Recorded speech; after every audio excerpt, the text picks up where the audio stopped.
तो hello friends, welcome to back my channel R K study power. तो friends, जैसा कि आज के इस वीडियो में हम बात करने वाले हैं मैकेनिकल इंजीनियरिंग ड्राइंग के कुछ मोस्ट इम्पोर्टेंट एमसीक्यू क्वेश्चन के बारे में, जो कि हमारा चैप्टर लिमिट्स, फिट्स एवं टॉलरेंस से रिलेटेड रहेगा, जो कि इंग्लिश में इसे हम लोग लिमिट, फिट्स एंड टॉलरेंस के नाम से जानते हैं। तो फ्रेंड्स, ये हमारा लेक्चर नंबर 7 रहेगा। और यदि आपने लेक्चर 5-6 की वीडियो नहीं देखा है तो हमारे चैनल पेज पे या एंड स्क्रीन पे आपको मिल जाएगा, तो वहाँ से आप लोग देख सकते हैं। तो फ्रेंड्स, चलिए बिना लेट के करते हैं आज के इस वीडियो को स्टार्ट। 1 की तरफ क्वेश्चन नंबर 1 में देख लेते हैं हमारा क्या बोला गया है। मशीनों के भाग का वह गुण जिसके कारण मशीनों में उन्हें आवश्यकता पड़ने पर तुरंत बदला जाता है, वह क्या कहलाता है। जैसा कि आप लोग क्वेश्चन में देख पा रहे हैं, और ये बहुत ही मोस्ट इम्पॉर्टेंट क्वेश्चन है। जैसा कि आप लोग यहाँ पे देख पा रहे हैं, यूपीबीटी 2011 में ये क्वेश्चन पूछा गया है, तो आप लोग समझ सकते हैं कि कितना मोस्ट इम्पॉर्टेंट क्वेश्चन है। तो ऐसे ही क्वेश्चन का हमने यहाँ पे पुटअप किया है। तो चलिए देख लेते हैं इसका ऑप्शन। ऑप्शन में 4 आंसर दिया गया है, देख लेते हैं कौन सा आंसर सही होता है। तो मशीनों के भाग का वह गुण जिसके कारण मशीनों में उन्हें आवश्यकता पड़ने पर तुरंत बदला जाता है, वह कहलाता है। ए आप लोग कमेंट कीजिए, वह क्या कहलाता है। ए ऑप्शन है टॉलरेंस, बी ऑप्शन है सीमा, और सी ऑप्शन है इंटरचेंजेबिलिटी, और डी ऑप्शन है कोई नहीं। तो माय डियर फ्रेंड्स, जल्दी से कमेंट कीजिए कि इसका राइट आंसर क्या होगा। तो फ्रेंड्स, इसका जो करेक्ट आंसर हो जाएगा वो हमारा इंटरचेंजेबिलिटी हो जाएगा, यानी ऑप्शन नंबर सी का जो होगा ये हमारा करेक्ट ऑप्शन हो जाएगा। तो फ्रेंड्स, चलिए चलते हैं अपने क्वेश्चन नंबर 2 की ओर। क्वेश्चन नंबर 2 में हम लोग देख लेते हैं क्या हमारा बोला गया है। क्वेश्चन नंबर 2 में अवकाशी फिट्स में शाफ्ट की उच्चतम सीमा छिद्र की न्यूनतम सीमा के बीच सदैव किस प्रकार के चिन्ह का अंतर रखता है। तो ए ऑप्शन है गुणात्मक, बी ऑप्शन है ऋणात्मक, सी ऑप्शन है धनात्मक, और डी ऑप्शन है यह सभी। तो माय डियर फ्रेंड्स, जल्दी से कमेंट कीजिए कि कौन सा इसका करेक्ट ऑप्शन होगा। तो फ्रेंड्स, इसका करेक्ट ऑप्शन हो जाएगा ऑप्शन नंबर सी का, यानी धनात्मक। उच्चतम सीमा छिद्र की न्यूनतम सीमा के बीच सदैव किस प्रकार के चिन्ह का अंतर रहता है, तो ये धनात्मक चिन्ह का अंतर रहता है। तो चलिए चलते हैं अपने क्वेश्चन नंबर 3 की ओर। क्वेश्चन नंबर 3 में हम लोग देख लेते हैं क्या हमारा बोला गया है। क्वेश्चन नंबर 3 में बाधा फिट्स में शाफ्ट की न्यूनतम सीमा छिद्र की अधिकतम सीमा से होती है। तो यहाँ पे देख लीजिए, ये भी 2013 में हमारा पूछा गया है यूपीबीटी के एग्ज़ाम में। तो यहाँ पे सारे क्वेश्चन इंपॉर्टेंट क्वेश्चन है, जैसा कि आप लोग समझ पा रहे होंगे। तो यहाँ पे देख लेते हैं, ए ऑप्शन है कम, बी ऑप्शन है अधिक, सी ऑप्शन है बराबर, डी ऑप्शन है यह सभी। तो माय डियर फ्रेंड्स, इसका जो करेक्ट ऑप्शन हो जाएगा, जो बाधा फिट्स में शाफ्ट की न्यूनतम सीमा छिद्र की अधिकतम सीमा से होती है, तो यह अधिक होती है, यानी ऑप्शन नंबर बी का जो हो जाएगा ये करेक्ट ऑप्शन हो जाएगा। तो चलिए चलते हैं अपने क्वेश्चन में हम लोग देख लेते हैं। क्वेश्चन नंबर 4 में हम लोग देख लेते हैं क्या हमारा बोला गया है। क्वेश्चन नंबर 4 में जैसा कि आप लोग देख पा रहे हैं, जिस विचलन को जीरो लाइन के संबंध में आसानी से प्रदर्शित किया जा सके कहलाता है। और ये भी हमारा बहुत ही मोस्ट इम्पॉर्टेंट क्वेश्चन है, जैसा कि यहाँ पे आप लोग देख पा रहे हैं यूपीबीटी 2005 में ये क्वेश्चन पूछा गया है। तो देख लेते हैं इसका क्या होगा हमारा करेक्ट ऑप्शन। तो जल्दी से आप लोग कमेंट कीजिए कि इसका करेक्ट ऑप्शन क्या होगा। जिस विचलन को जीरो लाइन के संबंध में आसानी से प्रदर्शित किया जा सके वह कहलाता है हमारा मौलिक विचलन, यानी ऑप्शन नंबर सी का जो होगा ये करेक्ट ऑप्शन हो जाएगा। तो चलिए चलते हैं अपने क्वेश्चन नंबर 5 की ओर। क्वेश्चन नंबर 5 में हम लोग देख लेते हैं क्या हमारा बोला गया है। क्वेश्चन नंबर 5 में 48G⁶ यानी 48G⁶ का क्या अर्थ होगा। तो यहाँ पे देख लीजिए, इसका जो अर्थ होगा वह क्या होगा, ये पूछा गया है।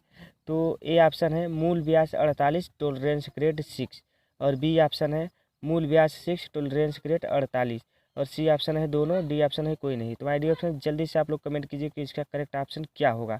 तो यहाँ से देख लीजिए, जो हमारा ये मूल व्यास होता है, तो यहाँ पे देख लीजिए ये 48 हो जाएगा, और ये 6 जो होगा हमारा, ये हमारा टॉलरेंस ग्रेड हो जाएगा।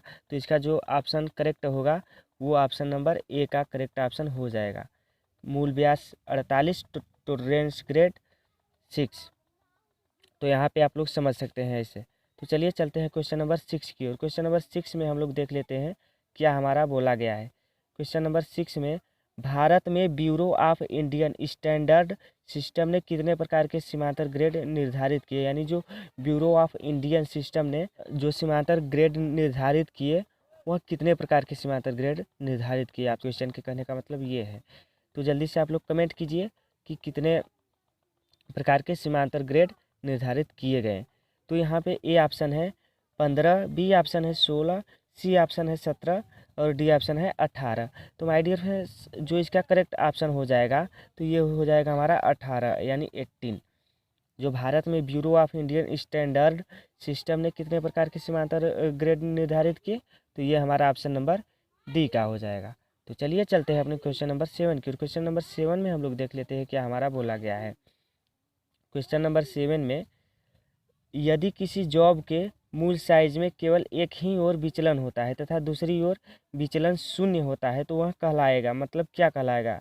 जब किसी जॉब के मूल साइज में केवल एक ही ओर विचलन हो तथा दूसरी ओर विचलन शून्य हो तो वह क्या कहलाएगा। तो इसका जल्दी से आप लोग कमेंट कीजिए यह क्या कहलाएगा। ए ऑप्शन है द्विपार्श्वीय सीमांतर, बी ऑप्शन है एक पार्श्वीय सीमांतर और सी ऑप्शन है मौलिक सीमांतर, डी ऑप्शन है यह सभी। तो माय डियर फ्रेंड्स इसका जो करेक्ट ऑप्शन होगा, आप लोग यदि कमेंट किए होंगे तो मिला लीजिएगा, ये ऑप्शन नंबर बी का होगा करेक्ट ऑप्शन। एक पार्श्वीय सीमांतर इसे कहते हैं। चलते हैं अपने क्वेश्चन नंबर 8 की ओर। तो फ्रेंड्स यदि आप इस सारे क्वेश्चन का PDF डाउनलोड करना चाहते हो तो आप हमारे टेलीग्राम चैनल पर जुड़ के वहाँ से आसानी से डाउनलोड कर सकते हैं। और यदि आप हमसे पर्सनल जुड़ना चाहते हैं तो डिस्क्रिप्शन में लिंक दे दूँगा इंस्टाग्राम का, वहाँ से आप लोग हमसे पर्सनल जुड़ के अपनी जो भी प्रॉब्लम होगी हमारे साथ शेयर कर सकते हैं। तो देख लेते हैं क्वेश्चन नंबर 8 में किस सिस्टम द्वारा विभिन्न फिटिंग के बनाने के लिए इंजीनियरिंग कार्यों के 25 मूल विचलन की व्यवस्था की गई। यानी जो इंजीनियरिंग कार्यों के लिए 25 मूल विचलन की व्यवस्था की गई वह किस सिस्टम द्वारा विभिन्न फिटिंग बनाने के लिए किया गया है, जो कि इंजीनियरिंग क्षेत्र में किया गया है। तो यहाँ पे ए ऑप्शन है BIS और सी ऑप्शन है एक्यूरेसी टॉलरेंस और सी ऑप्शन है ए और बी दोनों और डी ऑप्शन है कोई नहीं। तो फ्रेंड्स जल्दी से आप लोग कमेंट कीजिए इसका करेक्ट ऑप्शन क्या होगा। तो इसका जो करेक्ट ऑप्शन हो जाएगा वो ऑप्शन नंबर ए का हो जाएगा, यानी BIS यानी इंजीनियरिंग कार्यों के लिए 25 मूल विचलन की व्यवस्था की गई है। और ये किसके द्वारा की गई है, तो BIS के द्वारा किया गया है। ये भी बहुत ही इंपॉर्टेंट क्वेश्चन है, तो इसे आप लोग नोट ज़रूर कर लीजिएगा। हालांकि ये पूछा तो नहीं गया है अभी तक, लेकिन ये आ भी सकता है, पूछ भी सकता है। तो चलिए चलते हैं अपने क्वेश्चन नंबर 9 की ओर। क्वेश्चन नंबर 9 में हम लोग देख लेते हैं हमारा क्या बोला गया है।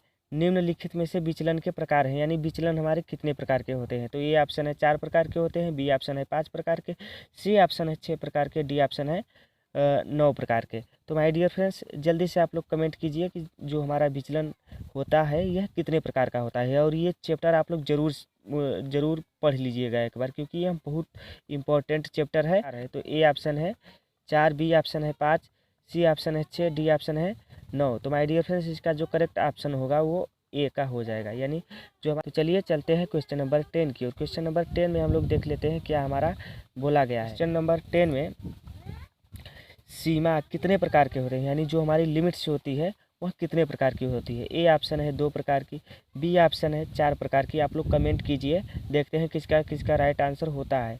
और सी ऑप्शन है 6 प्रकार की और डी ऑप्शन है 8 प्रकार की। तो माय डियर फ्रेंड्स जो इसका करेक्ट आंसर होगा, जो हमारा लिमिट्स होता है, सीमा होता है, वो हमारा 2 प्रकार का होता है। अब ये कौन कौन सा होता है, आप लोगों के माइंड में ये भी डाउट चल रहा होगा, तो आप लोग बुक में से अच्छे से इसका तैयारी कर सकते हैं। यहाँ पे हम सिर्फ MCQ क्वेश्चन का ही यहाँ पे आप लोगों को PDF दे सकते हैं, और जो आपकी बुक है विस्तार से उसमें से आप लोग पढ़ सकते हैं और पढ़ भी लीजिएगा, क्योंकि इतना तो बनता है, पेपर आ गया है तो इतना तो बनता है आप लोगों के लिए ना। तो आप लोग ज़रूर पढ़ लीजिएगा एक बार। तो चलिए चलते हैं अपने क्वेश्चन नंबर 11 की ओर। क्वेश्चन नंबर 11 में हम लोग देख लेते हैं क्या हमारा बोला गया है। मूल छिद्र का न्यूनतम विचलन का मान होगा, यानी जो हमारे मूल छिद्र होते हैं उनके न्यूनतम विचलन का मान कितना होता है। तो ए ऑप्शन है 0, बी ऑप्शन है 1, सी ऑप्शन है 2, डी ऑप्शन है 3। तो फ्रेंड्स इसका जो करेक्ट आंसर होगा, जो मूल छिद्र का न्यूनतम विचलन का मान होता है वो हमारा 0 होता है। आप लोग इससे भी रिमाइंड कर लीजिएगा। तो नंबर 12 में हम लोग देख लेते हैं क्या हमारा बोला गया है। और फिट्स कितने प्रकार के होते हैं। जो यानी हमारे फीट से होते हैं वह कितने प्रकार के होते हैं। ए ऑप्शन है 1 प्रकार के, बी ऑप्शन है 2 प्रकार के, सी ऑप्शन है 3 प्रकार के, डी ऑप्शन है 4 प्रकार के। तो जल्दी से आप लोग कमेंट कीजिए कि फीट्स कितने प्रकार के होते हैं। जो हमारे फीट्स होते हैं ये 3 प्रकार के होते हैं। अब ये कौन कौन से होते हैं ये भी आप लोग बुक में अच्छे से पढ़ लीजिएगा। तो फ्रेंड्स, यदि ये वीडियो पसंद आया हो तो वीडियो को लाइक करें, कमेंट करें, अपने फ्रेंड में ज़्यादा से ज़्यादा शेयर करें ताकि उनको भी हेल्प मिल सके। और चैनल पे नए होंगे तो चैनल को ज़रूर सब्सक्राइब कर लीजिएगा, क्योंकि ऐसे नए नए अपडेट हम आपको BTUP के बारे में देते रहते हैं। तो आज के लिए बस इतना ही, तब तक के लिए मिलते हैं नेक्स्ट वीडियो में।